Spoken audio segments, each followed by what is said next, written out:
Hi, I'm Megan. I'm a veterinarian assistant. I'm Dr. Alicia Lima Eid. I'm a veterinarian.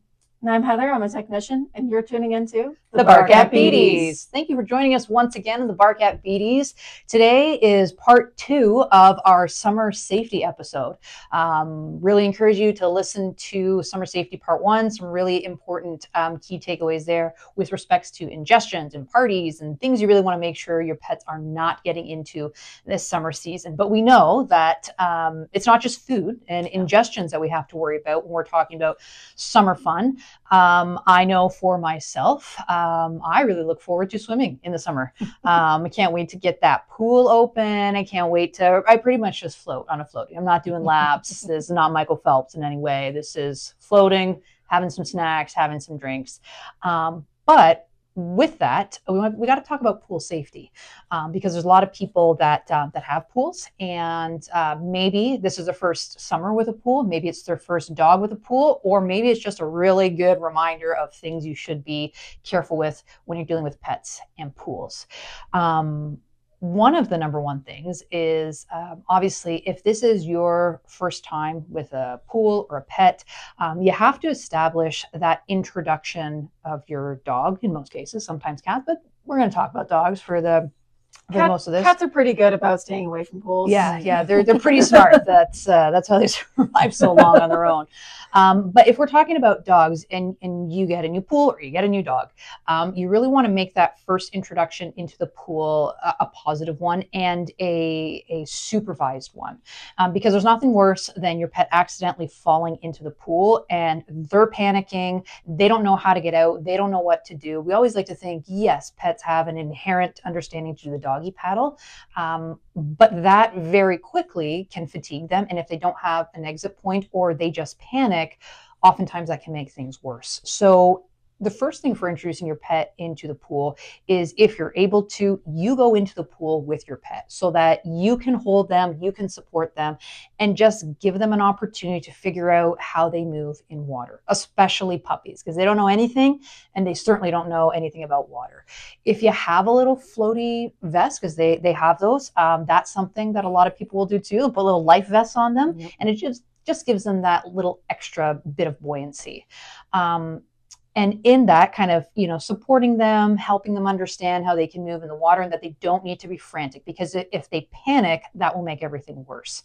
And one of the things that you want to show them is where the exit is. So if you have stairs or steps out to your pool, you want them to understand that that is the way out, so that if they ever do fall in, it's natural for them to go there. If you don't have steps and you have a ladder, it's important that you have some sort of ledge or block that can allow them to escape, or a ramp or something that your pet can access in an emergency that they can get out. Good point. Yeah. Especially as you're opening your pools, if you haven't already, don't just partially open it. Make sure if you're opening it, you're putting in an escape route right away. Yes. Yeah, pool liners are a huge thing. Yes. Yep. Too, because then they can get tangled up. Yep. Yeah, the pool covers. The pool covers. Yeah.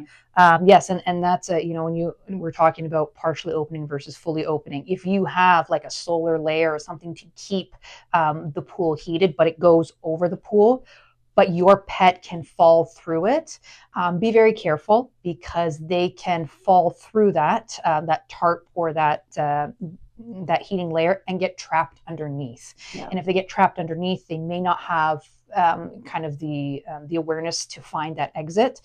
So especially when those solar blankets are on, especially when you have a tarp or something covered, be very mindful that you have left a certain area open so that the pet can navigate and find their way to the exit. Because unfortunately, that does happen where they get trapped under those covers or those liners, and unfortunately, that is devastating. Yeah, and that was a good point about getting your dog accustomed to the pool itself. I remember my first dog, a boxer puppy. She just didn't know that the pool or the cement ended and the pool started, and just right in and starfish. Yeah. Like, hello darkness, my old friend.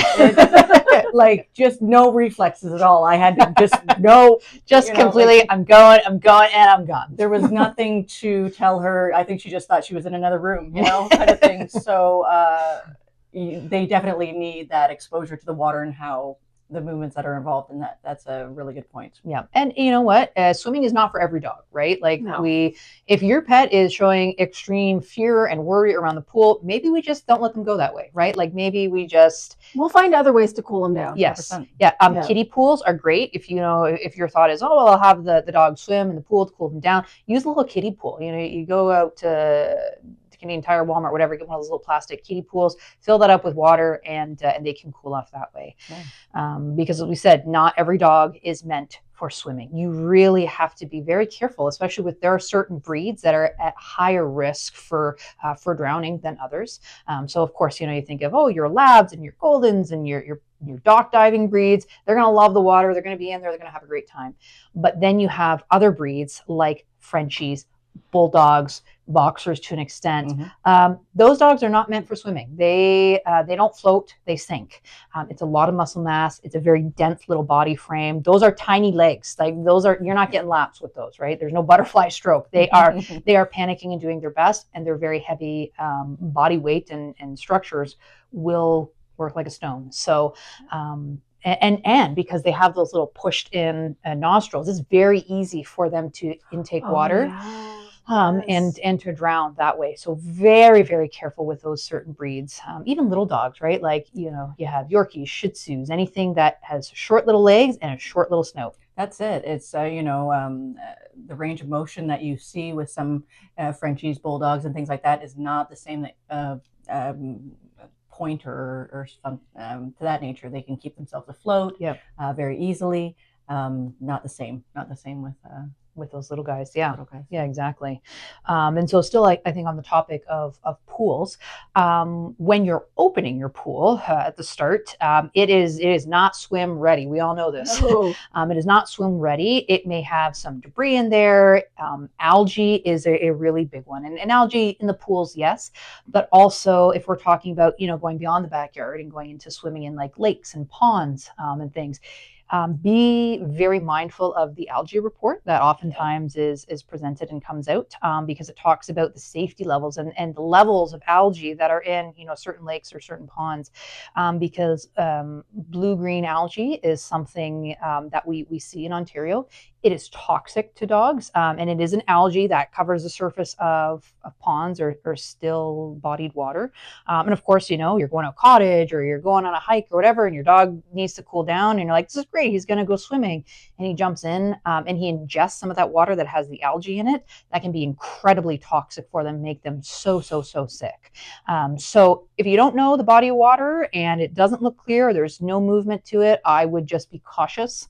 You know, the general kind of rule of thumb is that there should be some movement of water, you know, that would make it okay for swimming.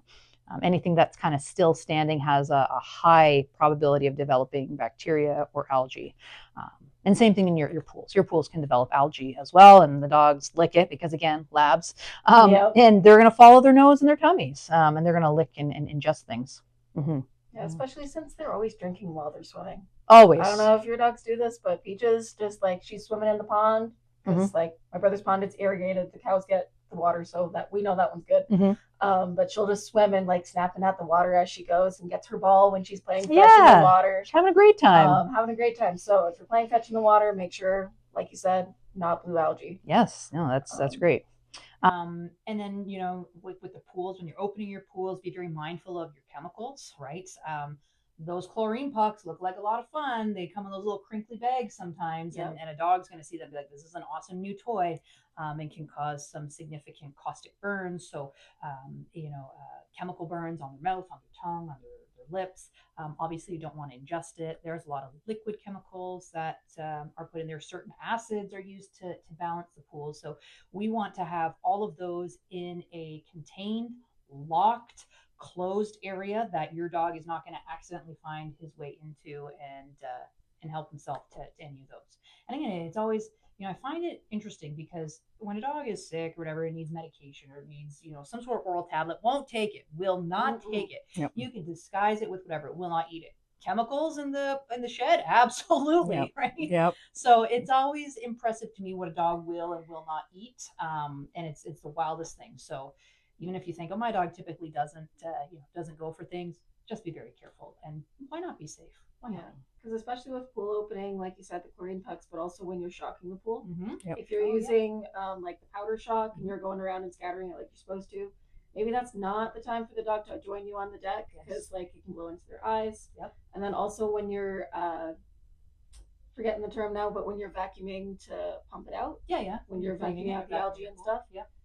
that water, especially for the first little bit, it's going to be disgusting. Make sure they're not finding the end of that hose Yes. and having a drink. Yes. Yeah. Make sure there's other bodies of water for them to enjoy. Yeah. When you're back washing, you're cleaning out your filters. Make sure that your dog's not right there just licking all the off flow, Yeah. because all that stuff has chemicals and debris and algae and all sorts of nasty things. So pool safety, not just for kids, but very important for pets as well. And and obviously, we always get the question, oh, well, if they're in a pool and it's a chlorinated pool or even a saltwater pool and they're ingesting it, really discourage that because they don't know. They see water, right? They see water, and yes, you'd think it would taste funny, and for the most part, yeah, it does.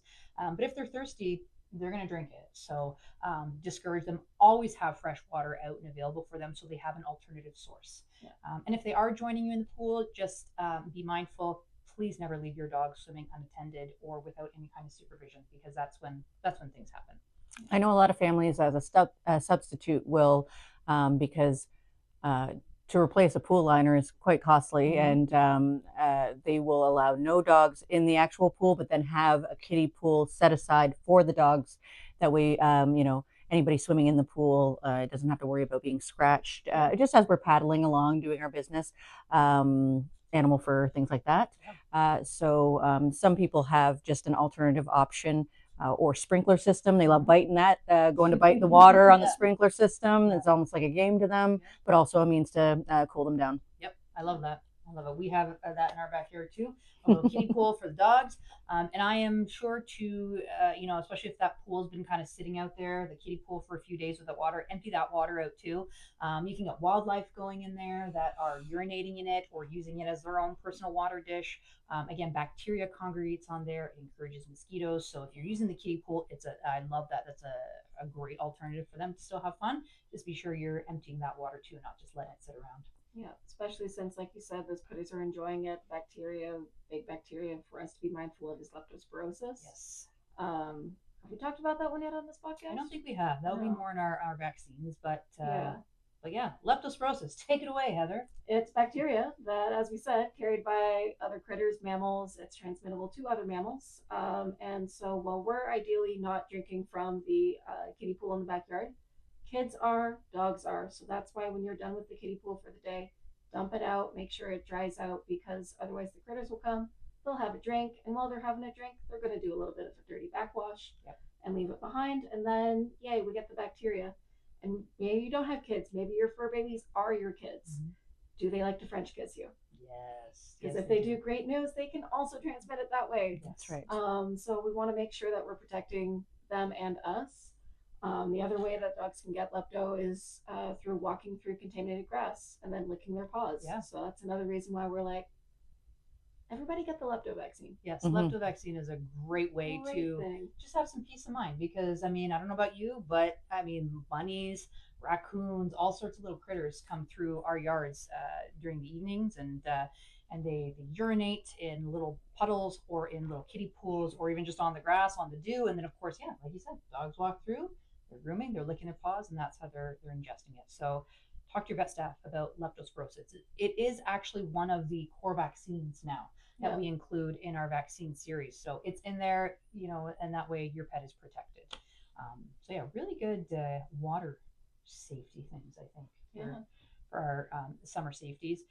We also want to talk about things like, I think your gardening, things like fertilizer, mulch, wood chips.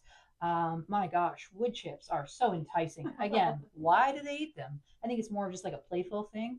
But again, wood chips can cause a lot of internal damage, whether it's the dye on them or just the physical obstruction, the splintering, the foreign material, the huge risks that they can possess. So if you do use wood chips in your garden, even the mulch, be mindful that your pet's not eating that because that's just no bueno for anybody.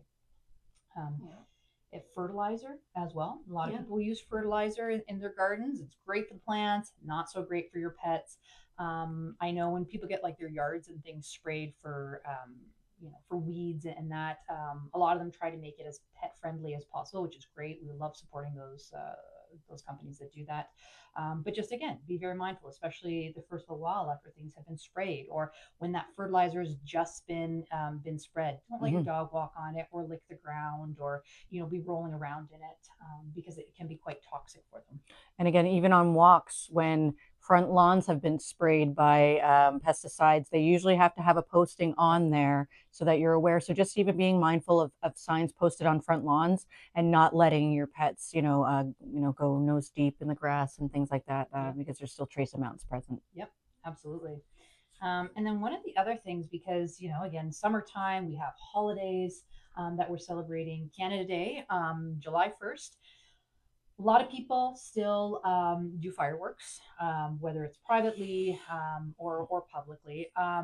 Fireworks, as enjoyable as they can be, when it comes to your pets, can cause a lot of stress and distress, both for the families and for the pets. Well, in Canada, we don't just light the fireworks on July 1st. We light the fireworks for July 1st, 2nd, 3rd, and sometimes 4th. Yep. And even like the day before.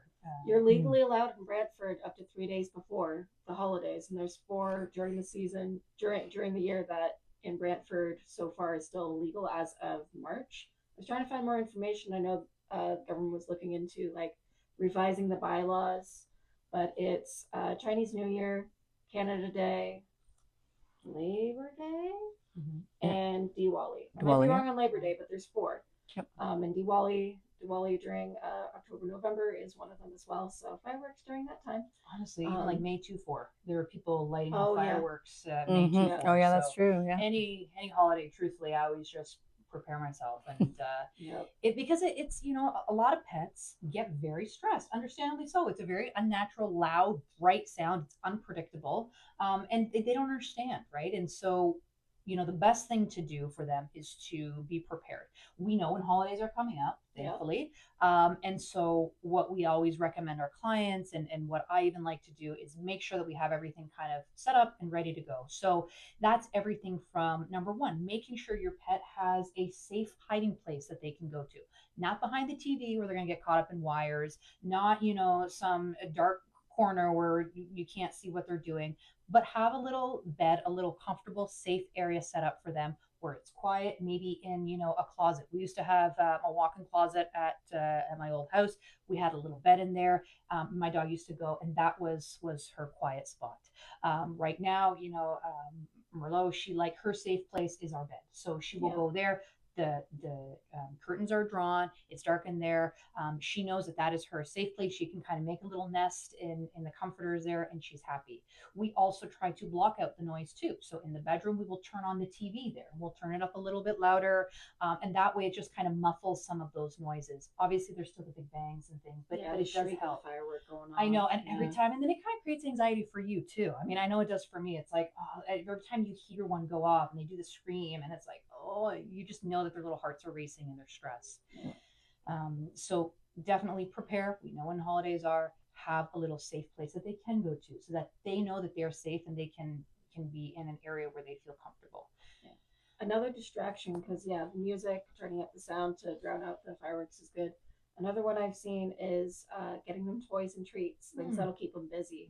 Yep. Keep, like, when you're worried about something, it's good to do a little hobby to distract yourself from it. So yeah, that's a great point. Have a chew, have something safe. Obviously, they're not gonna choke on, but a Kong with stuffed peanut butter, right? Cheese, something in there that will keep them distracted and focused on anything that may help reduce some of that fixation on the noise, and just that anticipation of it's going to happen, because that's what a lot of it is they're just listening and they're waiting because they're scared. Scared. That's a great point, Heather, for sure. Yeah. We also have medication available too, and anti-anxiety or stress or noise phobia medication is something that comes in a variety of strengths and styles. So everything from calming chews. I know I'll use that for like thunderstorms. I'll give that little calming chew to her about an hour or two before I know if the fireworks are going off or it's going to rain, and that just helps kind of dial down some of that stress. And then we do have other options like gabapentin and trazodone, which are 2 prescription medications, but they do work as an anti-anxiety, anti-stress medication makes them a little drowsy. It slows down that heavy breathing and that panting and that stress. So then hopefully again, that on board with a quiet, safe place will really help get them through the fireworks that are going on. But just being prepared and talk to your veterinary staff about what things are available. There are even things like thunder shirts. Thunder Yeah, shirts? that's Yeah. right. Yeah. Thunder shirts, which are that's what they're called, thunder shirts, and they are marketed to wrap around your pet. It's like a little T-shirt that they wear. It's meant to fit snug, so it makes them feel like they're being held and kind of in that safe coddle position. Doesn't work for every dog. Some dogs don't like that. It actually makes them feel very restricted. They don't like being kind of confined. They would rather the liberty to move around. So it doesn't work for all pets, but in some that may be something to consider. But there's a lot of things that we can do to alleviate that stress. And there is actually some studies coming out now published by the Canadian Veterinary Medical Association that show the detriments that fireworks can have on pets, on wildlife, on people. I mean, certainly, you're increasing the chance of your pet getting frightened and bolting out the door, or they just get so worked up that they're trying to find an escape. They run out the front door, they get hit by a car, or they go missing. Or they try to fight out of their kennel and they get injuries on their paws and their nose. Right. They're like, oh my goodness, oh my goodness. Right. So so those kinds of things, fireworks. We know that they're here until they are banned. If they ever are, there are ways that we can make it comfortable for your pet. Especially with like drone light shows now, like noise free. Noise free. A nice, better pet friendly alternative. And you can do a lot with those light shows. Yeah. More than you can do with fireworks, that's for sure. And I get it. People like them. People like to see them, but we understand that It's loud. I'm over 40. It's loud. It's loud. It sounds like we're in a civil war. I think the ER departments and Julie are in agreement that fireworks they've had their time. They're prone to injury. Yeah. Yep. They are a great way to celebrate things, but there's other ways now. They're mini explosions compacted into something with a wick. Yeah. I mean, that's just a recipe for things to go sideways. But definitely for pets, it's you wonder what they think. I think about my own lab. There would be no option for the thunder shirt because dressing a lab up isn't something. They think it's a game. That's true. But I do know that I do have his kennel open at all times. That is his safe space. And I do know that a spoonful of peanut butter in a Kong goes a long way. Yep. And he will eat his emotions. So that's my means for my pet anyway, as far as finding what works Yep. is great for them. So that's our firework safety and our that we also have to talk about. The summertime brings heat, right? Something your veterinary team warm. is so passionate and will harp on is please, if you take anything away from any of this, do not leave your pets in a hot car. Please, no. Never. Don't do it. Don't. Why are you doing it? Why would you do this? Unnecessary. There are so many other options. And I mean, if anybody here has even tested this theory out, I know that I have. I know it's been done tons of times by a variety of different veterinarians. If you try sitting in your car on a hot summer's day with the windows up, no air, even for 2 minutes, it is stifling hot. You cannot do it. Even with the windows cracked just a little bit, so that the car's off, but the window's cracked, so there's a breeze going through. You have it closed enough that your pet can't jump out, and you expect a breeze to go through there. It doesn't work. No. It's still hot. Yeah. They're panting, they're moving around. That's a lot of heat, right? Being expended. So that car will heat up very, very quickly.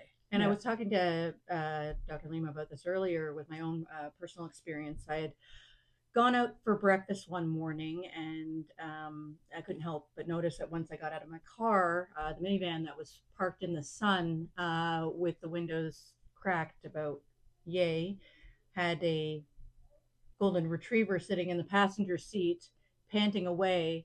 And again, in this profession, urge to kill rising happened. So I proceeded to go into the restaurant and I kind of put out the feels because I'm the voice for the pet in this case. Yeah. And I see what happens when we do these things. So I did call out in the restaurant who I called out to see who owned the minivan first of all. And it was a rather perturbed man who was already in the middle of eating his breakfast, and to which he responded, "She'll be fine." Yeah.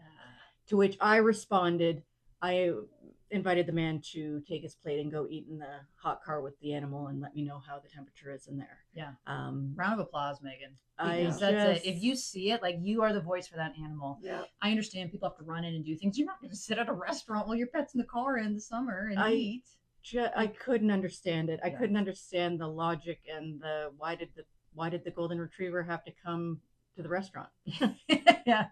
If he wasn't invited in, like that's kind of rude to get on a date. And that was right. that was a circumstance where I, it's very much a she'll be fine, or it's only for a couple of minutes. That's and all it it only takes. takes. That's all it takes. Yeah. And we see the aftermath of that. Unfortunately, pets come in and when you experience that heat exhaustion, so it starts with obviously your core body temperature rising, panic starts to set in, they start to pant, they deplete themselves of any hydration, so now they're dehydrated, now their body's overheated. That is a lot of wear and tear on the body, the organs of the body. They're not meant to be at that high temperature. And then as that continues to happen, they're heating up, they're heating up, they're heating up, and then it will affect the brain. Like the body's not meant for that. So please do not, and don't take that chance with your pet. Like something awful could happen to your pet, and number two, somebody's probably going to bust the window in your car when they see that. I implore you. Good Samaritan who's not going to call out into the busy restaurant. Yeah, they're just going to take action. They're just going to take action. So nobody wants that. There is never a good outcome for any of that. So be very mindful. Do not leave pets in the car. There's no excuse for it. Talking about that in general, there are certain breeds that are at a very, very high risk for heat exhaustion and heat damage. So we are talking about the breeds that have those cute little short stubby little noses. We call them the brachycephalics. So Megan's pointing to her own nose. The Dwight Schrute noses of the world, eh? They're cute though, but your Frenchies, your bulldogs, your pugs, your Shih Tzus, any of those dogs that have that really short and squish face, those guys are at a huge risk for heat exhaustion and overheating. They don't have the nasal system. They have really long or elongated soft palates, which already make the opening to the back of their trachea a lot smaller. Now you have a dog that is panting, they're overheating, they're trying to breathe and get as much air as they can through the heat, and it's just working overtime. And eventually what's going to happen is those airways can close, and then you have a dog that's choking and can't breathe. So those breeds especially need to stay cool, need to stay relaxed. General advice when you're, obviously we still are encouraging you to take your pets out for a walk and be active. But just as you would for an elderly person, or just as you would for children, or even yourself, don't do it at noon when the sun is highest in the sky and there's no shadows anywhere. Right. There's no need for that. If you're going to do that, do it first thing in the morning, before it gets really hot, or wait till the evening when that sun goes down and it's a little bit cooler. Go for an evening walk if you have to get out and do that. And on those really, really hot days that you can't even breathe, and it's like 40 degrees here in Ontario, maybe we cut the walk out that day. Because missing a day or two or a few days of a walk is not going to kill your pet, but heat exhaustion will. And overheating, it definitely will. So please be mindful of that.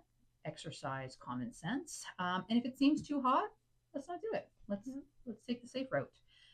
If the sidewalk's too hot, have them walk on the grass, or again, walk in the cooler evenings, because paw burns are also a risk during that time. Yes, they are. And we see it, right? It doesn't take much. If you want to know how hot asphalt is, I implore you to try walking on it with your bare feet, walking across a sidewalk or the asphalt. You can't. It's too hot. I showed up to the beach without sandals once, and it was to get to the actual spot we wanted to sit down was impossible because no. Yeah, no. And just because your pet's pads are thickened and they're a little bit more durable, they are still sensitive to heat. And like you said, Heather, it does not take much to get a burn on the bottom of their feet, and that to all slough off, and now you're dealing with exposed raw tissue, which is so painful and it's really hard to heal, because how are you going to keep your pet off their feet, right? So please be mindful about when you are walking your pets, where you are walking your pets, and of course, things to watch for. If you're worried that your pet is suffering from heat exhaustion, they will be lethargic. They will oftentimes start by panting very, very heavily, being restless, and then all of a sudden they kind of tank and they're non-responsive. They're really hot to the touch. If you're worried about your pet experiencing overheating, don't offer them. This is something that I think is a misconception, is that people think, oh, he's really hot, he's panting, I'm going to give them ice cold water. And I understand that the thought process, right? It's a fast way to cool them down, but all that does is it actually just causes vasoconstriction of everything on the inside, because you're introducing cold, and all those blood vessels just kind of shrink really fast, and can cause damage to the organs. So it's okay to offer your pet cool water, but not ice cold water, and just little bits. Don't let them overdo it at the start, because they can choke or they can get bloated bellies from it. Just frequent cool water can be offered to them. And of course, if it's an emergency, do not hesitate to bring them into a vet clinic. Things can happen very fast, especially in some of those breeds that are those squish faces, pugs, Boston's, brachycephalics, any of those little squish faces. Things happen fast. So don't hesitate to bring them in. Other than that, be safe, be aware, be conscientious of your pet, be mindful. And if you have any questions, any burning topics you'd like us to discuss, anything you're not sure could be toxic or a risk to your pets, let us know. Drop us a message in the comments, or send us a message, or be in touch, because we always look forward to sharing information and talking about some pretty important topics here on the Bark at Beauties. Thank you for tuning in, everyone, and we'll catch you next time. Bye. Bye.